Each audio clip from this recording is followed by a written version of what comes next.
हम बकवास पर आपको खुशामदीद। सुकून ड्रामे की अगली किस्त में आप देखेंगे कि बिलाखिर रज़ा को अपनी गलती का एहसास हो चुका है।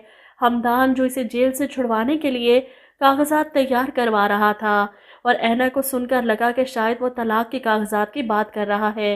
वो फ़ौरन डर जाती है, हमदान को मना करती है, मुझे डाइवोर्स नहीं चाहिए। अब हमदान भी इसे तंग कर रहा है, जानबूझकर छेड़ रहा है कि मुझे भी अपनी ज़िंदगी में सुकून चाहिए, तुम जाना चाहती हो तो जा सकती हो। वहीं दूसरी तरफ रज़ा जेल से निकलने के फ़ौरन बाद हमदान और अपने बाप से कहता है कि मुझे किसी ज़रूरी काम से जाना है। वो ऐना के घर जाना चाहता है, इसके माँ बाप के सामने अपने जुर्म का एतराफ़ करने और ऐना से माफ़ी मांगने।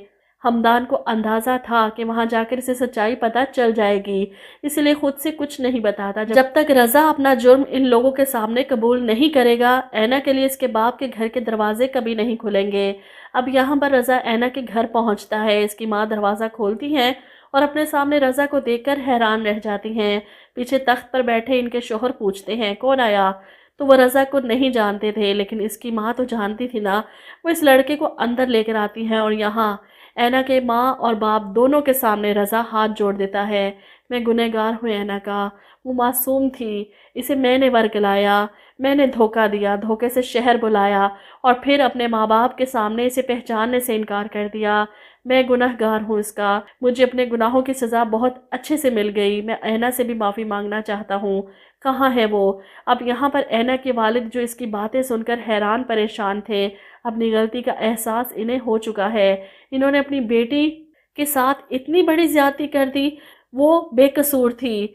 इसे रात के अंधेरे में घर से निकाल दिया किसी अनजान शख्स के साथ, जबकि ऐना की माँ रज़ा की बात सुनकर परेशान हो जाती हैं। क्या मतलब, कहाँ है वो? वो तुम्हारा दोस्त इसे छोड़ने आया था, इसी से तो निकाह किया था ऐना का, उसी रात घर से निकाल दिया था इसे। ये सुनकर रज़ा हैरान परेशान, हमदान की बात कर रही हैं आप?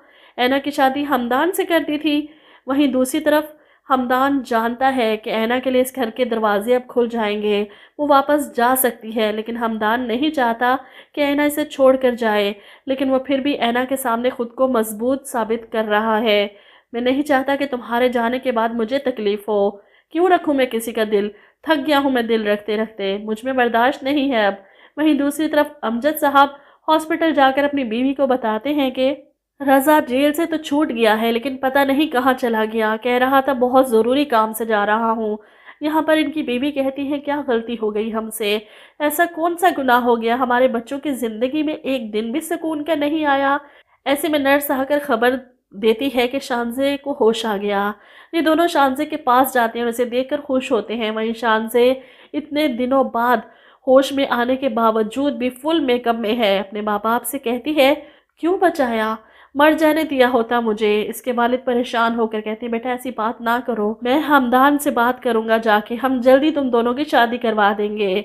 जिस पर शानज़े कहती है कि मेरी हमदान से अब शादी नहीं हो सकती, कभी भी नहीं, क्योंकि हमदान पहले से ही शादी कर चुके हैं। ये सुनकर जहां अमजद साहब हैरान होते हैं, वहीं शानज़े की माँ को भी धचका लगता है। ये क्या कह रही हो तुम? हमदान शादी कर चुका है? मगर किससे? और अब सब घर वालों को एक साथ ही पता चलेगा कि हमदान की बीवी कौन है।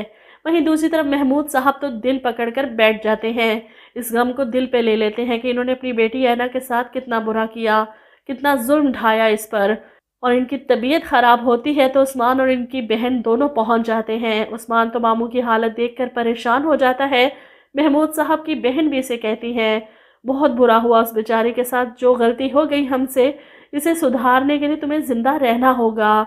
जिस पर महमूद साहब कहते हैं कि इतनी आसानी से मौत नहीं आनी मुझे, काश मैं इतना खुश नसीब होता। इनकी बहन तसल्ली देती है, हम जाएंगे ऐना के पास, इससे माफ़ी मांगेंगे, अपनी गलती सुधारेंगे, इसे घर वापस लेकर आएंगे।